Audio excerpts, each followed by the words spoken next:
그 남자 창업연구소장 이은표입니다. 창업하시는 분들을 완전히 죽기 살기에서 살려는 그런 매니저가 되고자 해서 다시 세상에 최근에 나온 그 남자 창업연구소장 이은표입니다. 우연하게 제가 그 남자의 빠삐용을 성공한 후에 그 남자의 제가 강연을 나갔는데 제가 강연을 보고 찾아오신 분이 있었어요. 그분이 그냥 작은 집 사장인데 제가 딱 보자마자 첫 마디가 그였어요. 당신 창업은 망해. 제가 그랬어요. 왜 그러냐 해서 당신은 지금 죽기 살기를 할 생각이 없는 것 같다. 열의가 없다. 그렇기 때문에 창업하지 마라. 그래서 만나자마자 내쫓았어요. 제가 우리 가게에서. 근데 이 양반이 그 다음에 자기 누이를 데리고 온 거예요. 그래서 왜 누이를 데리고 왔냐 했더니 누이가 저한테 손을 잡고 꼭 이 동생을 창업을 시켜줬으면 좋겠다고 해갖고 제가 전제 조건이 있었어요. 제가 시키는 대로 다 할 것인지 안 할 것인지. 그래서 시키는 대로 하면 창업을 시켜주겠다 전제하에서 창업을 시켜줘갖고 엄청나게 아주 훈련을 시켰죠. 그 친구가 처음에 저희 가게 화장실 청소만 일주일 했어요. 화장실 청소 일주일 하고 그 다음에 설거지만 일주일 하고 그리고 제가 가라 그랬어요. 우리 더 이상 난 당신하고 창업할 의사가 없으니까 내보냈는데 이 친구가 맨날 오는 거예요 가게를. 그래서 제가 그러면 내가 지금부터 시키는 프로그램을 진행을 시킬 거냐 했더니 하겠다고 해서 했는데 그때 뭐 아침 야구복 입혀놓고 후레펜 갖고 돌아다니기 전단지 뭐 천장 뿌리기 이런 과정들을 할 거냐 해서 시키고 나서 창업을 시켰죠. 그리고 나서 서현역에서 그 남자의 작은 집을 제가 창업을 시켜주고 나서 이 양반이 한 3개월, 6개월 지나서부터는 월 한 1,000만 원씩, 월 3,000만 원 매출이 올랐어요. 그 집이. 그때 올라서 한 달에 1,000만 원에서 1,300 정도를 가져간 적이 있었습니다. 그 작은 집을 창업을 시켜주고 나서는 두 번 다시 그런 창업을 시켜주고 싶지도 않고 남한테 괜히 남을 책임진다는 게 너무 힘들더라고요. 이게. 그래서 창업을 시켜주는 매니저 역할을 하고 싶지 않았는데 어느 날 우리 조카, 여기 조카죠. 여기 김볶음밥 사장이 창업을 한다고 전화가 왔는데 제가 전화로 들어보니까 100% 망가질 프로그램을 머릿속에 상상을 하고 있더라고요.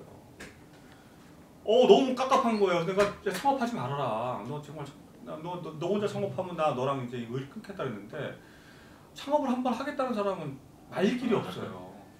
그래서 할 수 없이 제가 시키는 걸 다 하겠다는 전제하에서 그 남자의 볶음밥이랑 가게를 내주겠다는 전제하에서 다시 이제 12년 만에 다시 이제 창업을 시켜준 계기가 된 거죠. 주방 음식점은 어쨌든 간에 주방이 70%를 차지한다고 생각을 하고요.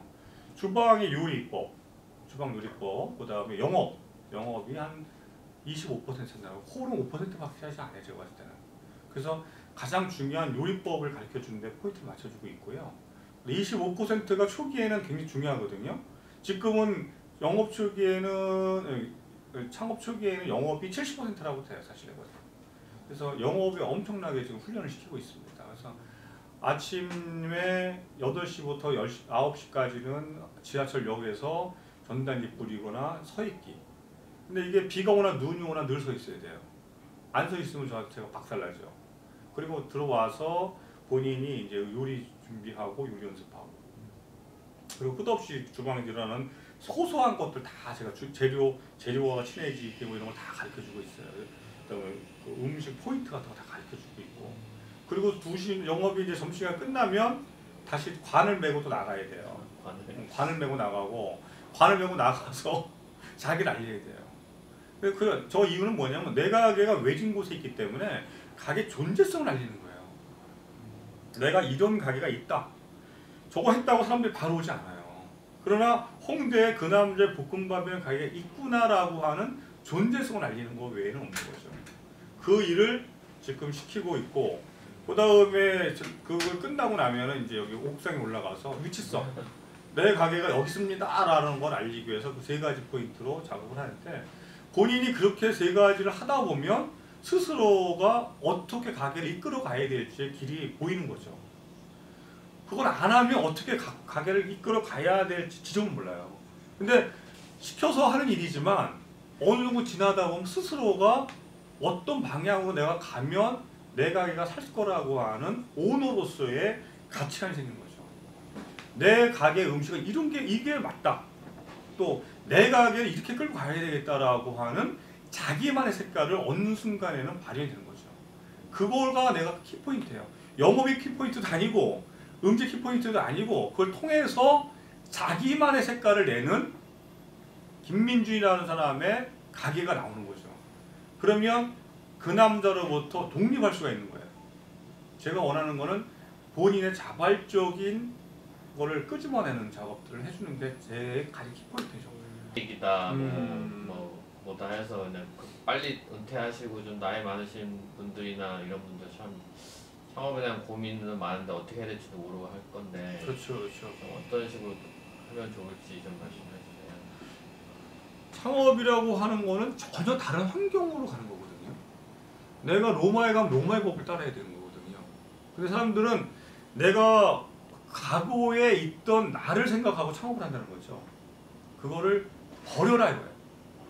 계급장을 떼고 창업을 준비해라. 계급장을 떼고 새로운 환경에 내가 신병으로 들어갔다라고 생각하고 창업을 준비하시면 나이는 전혀 문제가 안 돼요. 그런데 우리는 나이 때문에 내가 계급장을 못 내려오는 거죠. 별들도 만일에 훈련소 가면 계급장 내려놓고 훈련소 들어가는 거예요. 그처럼 계급장을 떼놓고 창업을 하시면 창업 확률은 높아진다라고 말씀을 드리고 싶고, 그분들은 반드시 과거의 것을 잊어버리고 새로운 환경으로 나는 초년병이다, 훈련병이다, 이런 마음으로 창업을 준비하신다면 그 길은 곧 반드시 배신하지 않을 거라고 봅니다. 준비하신 분들, 저는 20년 동안, 22년이네요. 20년 동안 업종을 24가지 했었고요. 그리고 그 중에 한 4년간은 망했습니다. 망했는데 한 번도 포기한 적은 없어요. 망하는 순간까지. 망해서 그 느낌까지 한 번도 다 느껴봤어요. 4년 동안. 그 느낌을 느끼고 나니까 그 다음부터는 가게가 한 번도 망해본 적이 없습니다. 왜? 망할 때 더러운 기분도 알고 어떻게 하면 망하는 길을 알게 됐더라고요. 그 다음부터는 망하는 길을 안 갈 수 있는 거죠. 그러나 저는 그 남자만이 갖고 있는 특별한 케이스고요. 여러분들은 딱 한 번의 기회밖에 없어요. 딱 한 번에. 한국은 신용불량자가 되는 6개월밖에 안 됩니다. 한국에는 신용불량자가 되는데 6개월밖에 안 걸리거든요. 그러니까 한 번의 기회밖에 없다라는 거를 기억하시고 철저한 준비를 통해서 철저한 창업을 하셔야지만이 신용불량자의 길을 걷지 않을 수가 있습니다. 반드시 제가 말씀을 드리고 싶은 거는 신용불량자 되는데 길면 1년, 짧으면 6개월입니다. 그리고 여러분, 기회가 한 번밖에 없다는 사실. 그 한 번의 기회를 완벽하게 성공하기 위해서는 완벽한 준비 과정이 있어야 되는 겁니다. 이응표처럼 수없이 많은 실패를 통해 성공하는 것은 안 됩니다. 한 번의 기회를 성공시키기 위해서 철저한 준비를 그 남자와 함께 같이 가기를